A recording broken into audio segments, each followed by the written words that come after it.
رسول کریم اما بعد فاعوذ باللہ من الشیطان الرجیم بسم اللہ الرحمن الرحیم۔ آج آپ کے سامنے نماز کے حوالے سے انتہائی اہم موضوع لے کر حاضر ہوئے ہیں۔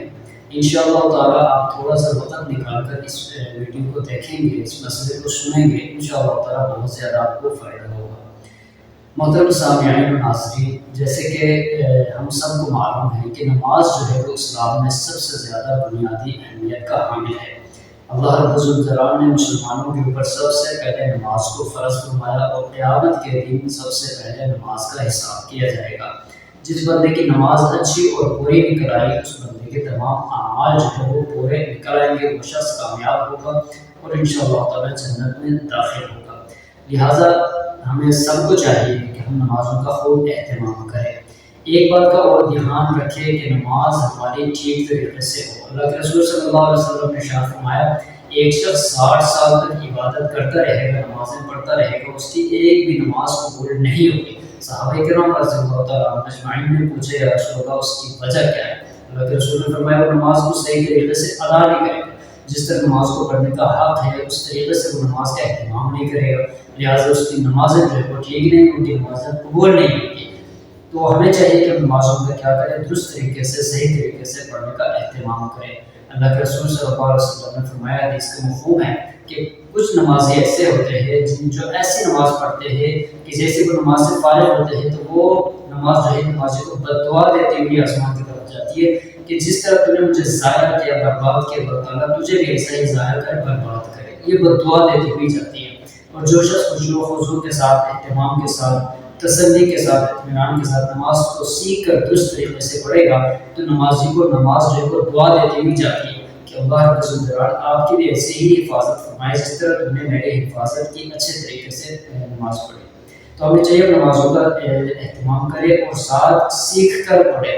نماز کے کچھ ایسے مسائل ہیں جو اکثر جو ہے جاننے والے جو اہل علم حضرات ہیں انہیں تو معلوم ہے، لیکن وہ آگے بتاتے نہیں ہیں، مسئلے کا اظہار نہیں کرتے لوگوں کے سامنے، تو عام لوگوں کے ذہن میں وہ باتیں نہیں ہوتی، مسائل کے بارے میں ان کو اتنا علم نہیں ہوتا، لہٰذا وہ نماز اور اس طرح کی کمی کوتاہی جو ہے وہ کرتے رہتے ہیں۔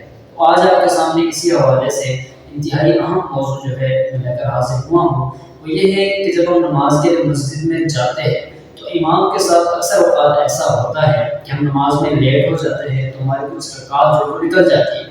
جب امام صاحب جو ہے کچھ رکعات جو ہے پڑھا چکے ہوتے ہیں تو ہم بعد میں پہنچ جاتے ہیں۔ تو اب جب ہم بعد میں پہنچتے ہیں تو ہماری ایک رکعت یا 2 یا 3 یا 4 رکعت نکل چکی ہے، تو ہم کس طریقے سے ان رکعات کو جو ہے مکمل کرنا ہے۔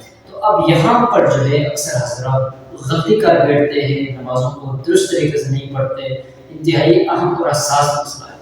تو آپ مثال کے طور پر فجر کی نماز کے لیے آپ جاتے ہیں، آپ کی پہلی رکعت نکل گئی، اب آپ کیا کریں گے؟ پہلی رکعت امام سے شریک ہوں گے یا سنتیں پڑھ کر آئیں گے؟ یہاں پہ جو ہے کنفیوژن کا شکار ہو جاتے ہیں لوگ۔ تو یہاں پر جو اہم مسئلہ ہے، جو اس مسئلے کا جو حل ہے وہ یہ ہے کہ آپ دیکھیں گے امام صاحب پہلی رکعت پڑھا چکے ہیں، اب دوسری رکعت جو ہے وہ تلاوت فرما رہے ہیں۔ اب آپ نے دیکھنا ہے کہ میں سنتیں پڑھوں گا تو آیا کہ میں قاعدہ اخیر میں جو امام صاحب مل سکتا ہوں، یہ امام صاحب سلام پھیرنے کے بعد میں مل سکتا ہوں۔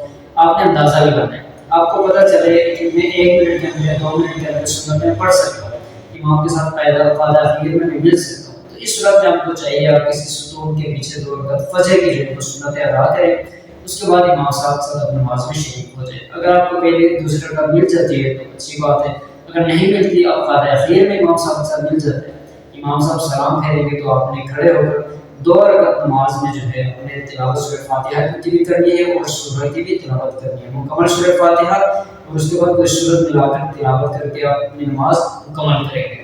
اگر آپ کی پہلی رکعت نکل گئی، دوسری میں آپ پہنچ گئے تو پہلی رکعت میں آپ سورہ فاتحہ اور سورہ جو ہے وہ دونوں کی تلاوت کریں گے، اپنی نماز مکمل کریں گے۔ یہ فجر کی ہو گئی۔